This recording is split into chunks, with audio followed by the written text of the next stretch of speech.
working on my game, I have never once lost motivation or felt burnt out. Now, I'm not special. Point that out immediately. I am not someone special that like never gets burnt out or never loses motivation. The way I do it is it's my own game on my own timeline.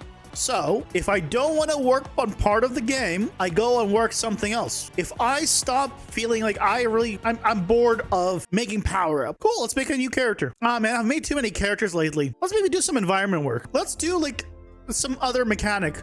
Let's do some bug fixes. That does a bunch of random stuff now. I'm just jumping everywhere. I never get to the point where I am tired of doing something because I don't let myself ever get tired of doing something. I switch before that ever happens. So for example, let's say you need to make 10 enemies for your game. Don't make all 10 enemies at once.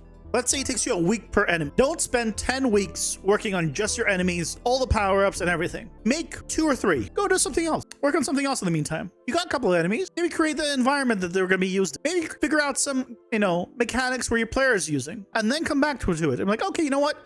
I feel like working on some enemies today. Then do another enemy or 2. If you do not force yourself to just do everything, then do the next thing, and you just do a little bit here, a little bit there, a little bit there, you will not feel burnt out very easily. If you're working on your own project, obviously this is different if you have a job where people are telling you what to do, right? Obviously. But if you're working on your own personal project, no one's holding a gun to your head telling you you have to do this and only this until the end.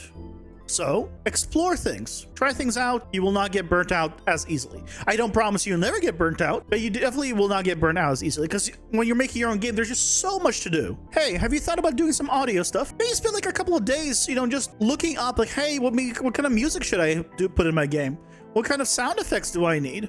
Oh, I haven't thought about this. Just something completely different. What about effects? Have you done any effects for the game? Right, again, you do something very different and you do not let yourself get to the point where you're like, I've been doing this for too long. That means you've already gone too far. You got like a little checkbox. It's like painting or drawing. When you're doing a portrait, you're going to do a sketch of the entire head, show where the eyes are, do little outlines, then start adding a little more detail, a little more detail, a little more detail. And you're gonna do in passes. Eventually you're gonna get, okay, there's the sketch done. Now you're gonna add like the base layer of paint. Then you're gonna add maybe the highlights, the details on top of all that. And then you're gonna have your final version, right? You're not gonna go in and make that eye and paint that eye to perfection while you have a scribble of a sketch for everything else. Same thing. Now, some people work like that. So I'm not saying that in every 100% situation, that's how you do it. Some people work like that, and that's the only way they can work. Everyone's different. It works for me, and maybe it can work for you guys. So I would try it out.